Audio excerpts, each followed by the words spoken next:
कि भाई शाहरुख खान ने क्रिकेट का खिलाड़ी रख लिया, वो देशद्रोही है, और हमारे प्रधानमंत्री ने शेख हसीना को रखा हुआ है, तो वो क्या है? उनको किस संज्ञा, किस उपाधि से आप नवाजेंगे कि उनको बिना टेंडर के शेख हसीना ने बिजली का टेंडर दिया था सप्लाई करने का बांग्लादेश में? खबर है मेरे कर दे रहे हैं तो कोई एहसान कर रहे हैं, क्या करें हम लोग? सर के बल खड़े हो जाए, आपने माघ मेले का आयोजन कर दिया तो उन बांग्लादेशियों को जो हिंदुओं के साथ दरिंदगी कर रहे हैं, उस मसले पर प्रधानमंत्री अब तक एक शब्द नहीं बोलते। साइड में नया साल मंगलमय हो, आपके जीवन में खुशियां है, ऐसी मैं प्रभु से प्रार्थना करता हूँ।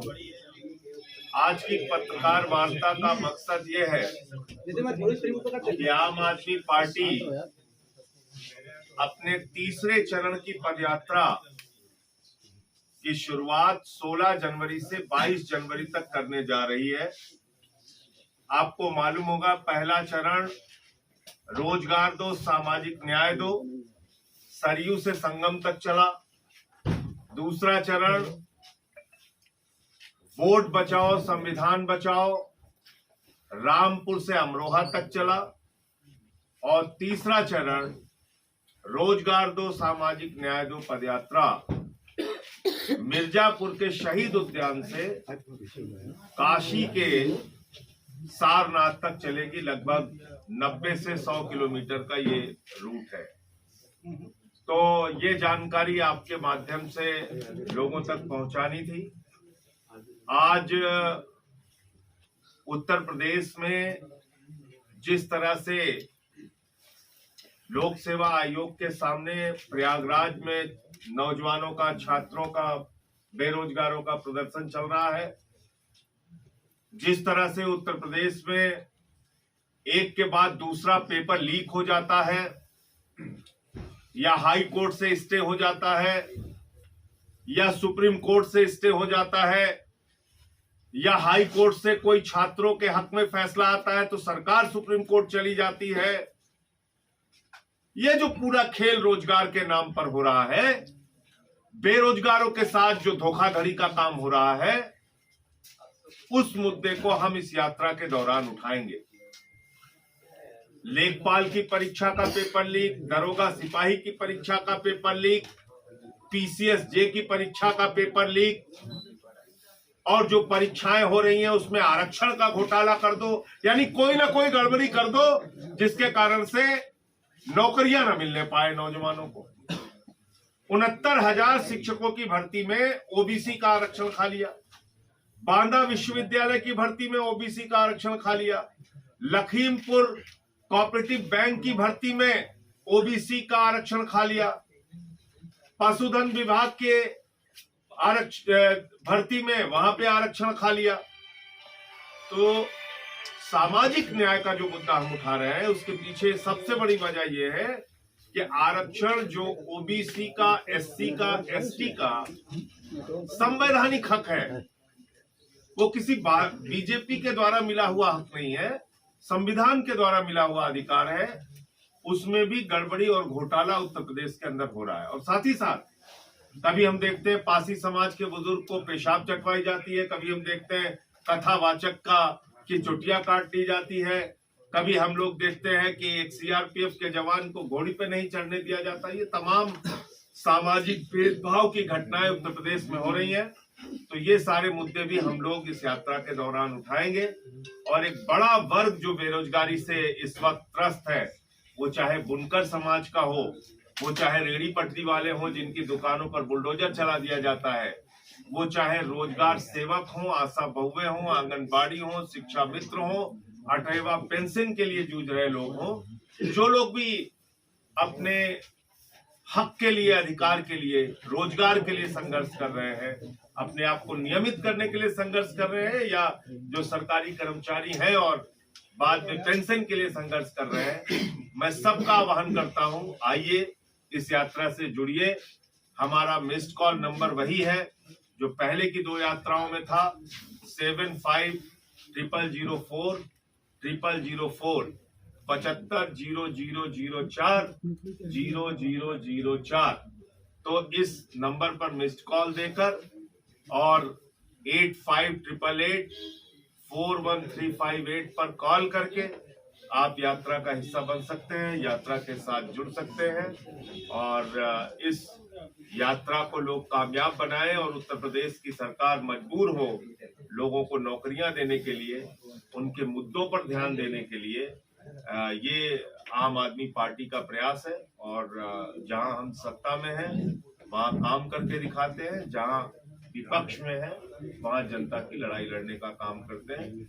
हमारा यही सिद्धांत है और उस पर ही आम आदमी पार्टी काम कर रही है। तब तमाम लोगों ने विरोध किया था कि लंबे समय से भर्ती नहीं निकली तो 3 साल बढ़ाया गया, तो फिर सबका बढ़ाइए ना, सबके लिए एज बढ़ाइए, क्योंकि उम्र तो सबकी बढ़ रही है, वो चाहे सामान्य वर्ग का छात्र हो या ओबीसी SC ST के छात्र हो। तो आयु की सीमा सबके लिए बढ़ाइए। उनको जो पहले से छूट मिली है ओबीसी SC ST को, उसमें भी और बढ़ाइए सीमा। सामान्य वर्ग की बढ़ाना चाहते हैं तो उनकी भी बढ़ाइए। और भर्ती नहीं निकली ये किसका दोष है? भर्ती नहीं निकली उसके लिए कौन जिम्मेदार है? भारतीय जनता पार्टी की सरकार जिम्मेदार है, योगी आदित्यनाथ जी की सरकार जिम्मेदार है। एक तरफ आप पिछड़े वर्ग के लोगों का आरक्षण खा रहे हैं, उसमें कोर्ट का फैसला आ रहा है। मैंने वो मामला पार्लियामेंट में उठाया था 69,000 शिक्षक भर्ती का, और आज तक वो भर्ती फाइनल नहीं की गई। तो इसका भी निस्तारण कीजिए ना कि भैया हमने इसी प्रदेश में देखा है 5 रुपए और यहाँ तक कि शायद 50 पैसे या 1 रुपए तक का चेक किसानों को मुआवजे के रूप में बांटा गया था, उनको अपमानित किया गया था। हमने इसी प्रदेश के अंदर देखा है गन्ना मूल्य के लिए किसानों को लाठी खाते हुए। हमने इसी प्रदेश के अंदर देखा है खाद की एक बोरी के लिए लंबी लंबी लाइनें लगाते हुए और किसान की मौत होते हुए। तो अब ये किसानों को बढ़ावा देने के लिए खाद्य प्रसंस्करण के लिए 125 करोड़ रुपए देने की उनकी क्या योजना है, क्या जमीन पर उतर के आती है, वो देखना होगा। क्योंकि जब यहाँ पे इन्वेस्टर समिट होती है तो दावा किया जाता है उत्तर प्रदेश में 40 लाख करोड़ रुपए का इन्वेस्टमेंट होगा। अब 40 लाख करोड़ रुपए में तो उत्तर प्रदेश स्वर्ग बन जाएगा। जमीन पे 40 करोड़ भी नहीं आता है। महिलाओं के प्रति इनकी जितनी गंदी सोच है उसकी आप कल्पना नहीं कर सकते। अंकिता भंडारी का मामला सामने आया, उन्नाव का मामला सामने आया, इतने अनेक मामले सामने आए जिसमें कि आपको साफ तौर पे दिखता है कि भारतीय जनता पार्टी या उनके नेताओं के मन में महिलाओं के लिए कोई सम्मान नहीं है। और ऐसी बातें वो ऐसे हरियाणा का भी एक इनका नेता बोल चुका है बिहार के लोगों के लिए। बिहार इस देश का हिस्सा है, बिहार के महिलाओं का सम्मान है, वहां के लोगों का सम्मान है, वहां के नागरिकों का सम्मान है। आप ऐसे रोज वहां की महिलाओं को अपमानित करेंगे और ये सीखते हैं सब प्रधानमंत्री जी से। प्रधानमंत्री जी एक रैली में गए थे तो उन्होंने मुजरा जैसे शब्द का इस्तेमाल किया था, बिहार के अंदर ही किया था। अभी 3-4 दिन पहले का एक वीडियो आया है गाजियाबाद का, उसमें बेचारे बिहार से करीब 15-17 साल से आके लोग वहां रह रहे हैं साहिबाबाद में। अब वो बिहारी को कह रहे हैं तुम बांग्लादेशी हो। और उत्तर प्रदेश की इतनी शानदार पुलिस है उत्तर प्रदेश की, ठा क्या क्या नाम इनका दिया गया है, तो धा ठा वाली पुलिस कहती है मोबाइल तुम्हारे पीठ पे लगा रहा है, तुम्हारी नागरिकता पता चल जाएगी किस देश के हो। आपने मजाक बना लिया है, सिस्टम का मजाक बना दिया है। एक इनके मंत्री हैं, 20 लोग मर गए गंदा पानी पीने से, उनको शर्म नहीं आती। नगर विकास के मंत्री हैं कैलाश विजयवर्गीय जी, इंदौर में उनको घंटा फर्क नहीं पड़ रहा है। तो ये उनको जो है वो कह रहे हैं ये सवाल फोकट का सवाल है। पूरी पड़ताल इस बात की होनी चाहिए। इंदौर देश के सबसे स्वच्छ शहरों की सूची में एक है, नंबर 1 पर है। और वहां ये गंदे पानी की शिकायत कोई एक दिन की नहीं है, ये लंबे समय से वहां इस शिकायत आ रही थी। तो अगर लंबे समय से वहां गंदे पानी की शिकायत आ रही थी, उस पे कौन कौन से अधिकारी हैं जिन्होंने कार्रवाई नहीं की, कौन कौन से लोग उसके लिए जिम्मेदार हैं, तो उन सब के ऊपर कार्रवाई तय होनी चाहिए। ये हत्या है। देखिए, एक होती है लापरवाही, एक होती है लापरवाही के कारण हत्या। लापरवाही के कारण हत्या का मामला है। ये बड़ी अजीब बात है कि राज्य सरकार के कर्मचारियों ने दो काम किया। एक, ग्रामीण चुनाव संपन्न कराने के लिए, जिला पंचायत और ग्राम पंचायत बीडीसी का चुनाव संपन्न कराने के लिए उन्होंने ग्रामीण मतदाताओं की सूची तैयार की राज्य निर्वाचन आयोग ने। इसी राज्य सरकार के कर्मचारी, इसी योगी सरकार के कर्मचारी, और उन्होंने बताया कि ग्रामीण मतदाताओं की संख्या है 12 करोड़ 69 लाख। 12 करोड़ 69 लाख। और एक केंद्रीय निर्वाचन आयोग की देखरेख में एसआईआर चलाया गया, जिसमें ग्रामीण और शहरी दोनों मतदाताओं की संख्या का आकलन किया गया, और वो कहा जा रहा है 12 करोड़ 55 लाख।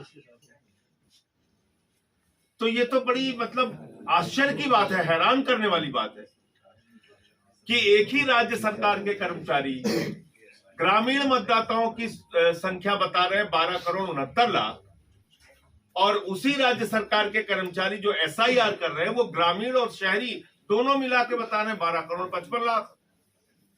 तो शहरी मतदाता जो 4 करोड़ के ऊपर है वो कहां चले गए? ये तो बड़ी अजीब सी बात है, जिसके बारे में मुख्यमंत्री जी को बयान देना चाहिए आके।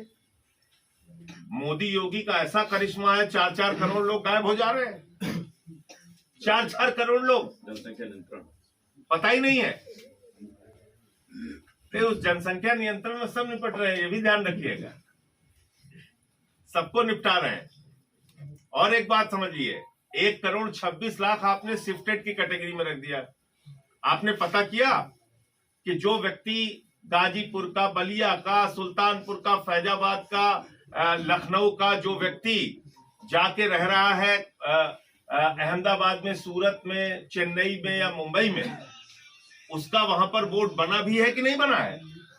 आपने जानने की कोशिश की? नहीं की।